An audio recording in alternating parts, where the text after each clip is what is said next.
Hey guys, we're back for our second video analysis, this time on the contact jump mat.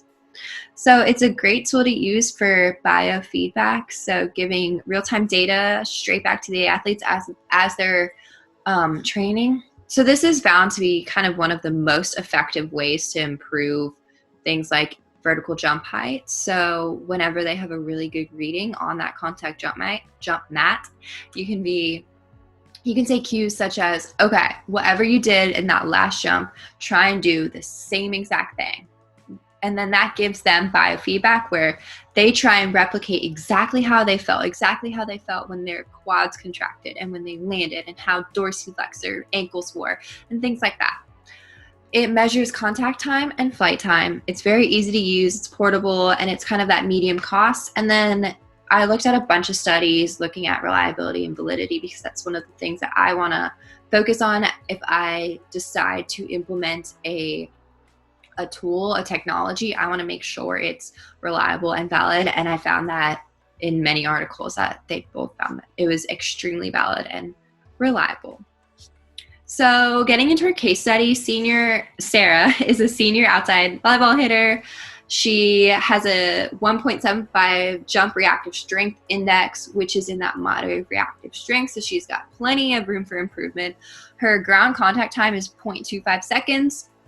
So I found her jump height to be 0.4375 meters, which is about 19 inches, which is honestly where I was my senior year of high school.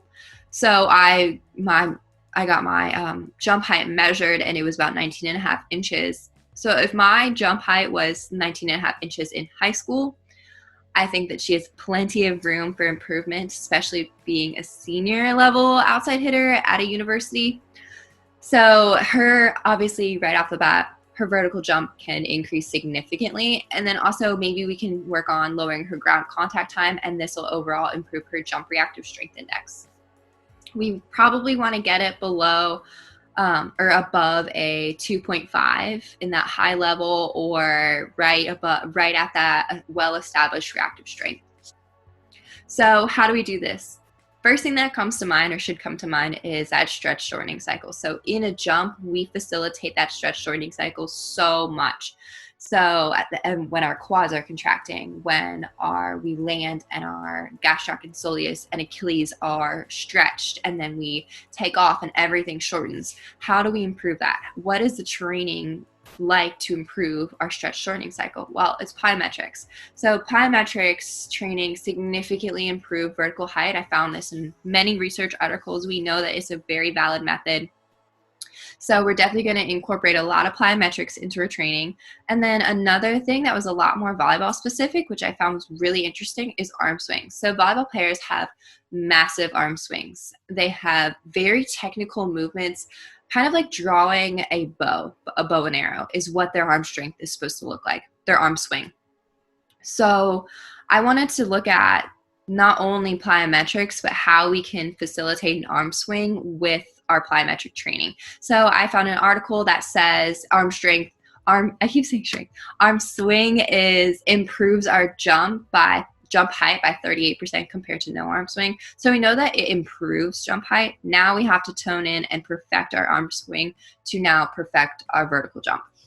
And then another thing to think about was that decreased contact time. This is a little more tricky because when you decrease your contact time significantly, that'll also impact your vertical jump and decrease your vertical jump. I found that there's an article looking at coaches telling athletes to attack the ground and land on the ground with more of a dorsiflex foot. So that would mean more kind of on their heel. This article found that there was no significant improvement with cueing the athlete to attack the ground and trying to land on a dorsiflex foot. It's actually very hard to just do physically.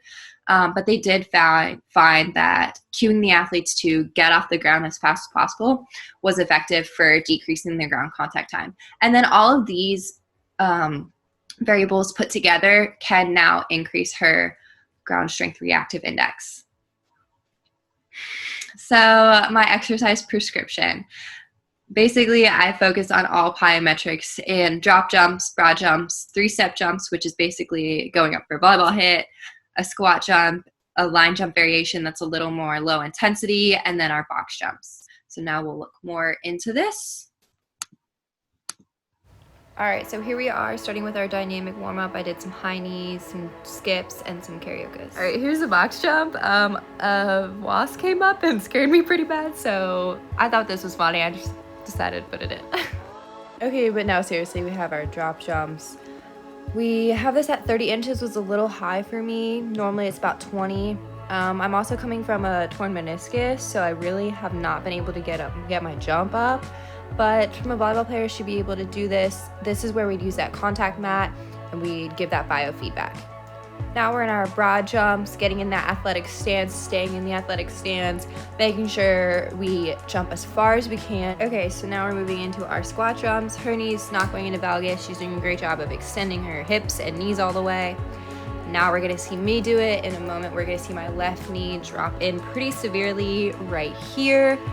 Immediately I would stop right there, and obviously they have an external rotator weakness, so I would start a glute strengthening, glute med, and any external rotator strengthening program. But hopefully your volleyball player is not going to have this and be able to do those squat jumps. Again, you can see full time, there you go, my knee just goes right in. Now these are adding that lateral component to us, which is very awesome, very crucial. Now we're going to kind of go into a lower intensity plyometric, which is just that jump variations of over the line, lateral, and vertical plane. These are just good for our reactive speed. Now we're moving right on into our box jumps. These are about 20 inches, which is perfect. These are a great plyometric exercise. We're working on that stretch shortening cycle. Her knees are really strong. They're not dipping in. She's got great external rotators, and she's doing a great job. Now in that 3-point jump. So this is kind of like just a volleyball warm-up, a volleyball attack and approach. This is awesome because you can really focus on our arm swinging now, and it's a great way to kind of bring everything together. All right, guys, thanks for watching. Now I have no doubts that my little plyometric program will get our girl Sarah up to Byron Jones's world record of 45.5 inches. Thank you.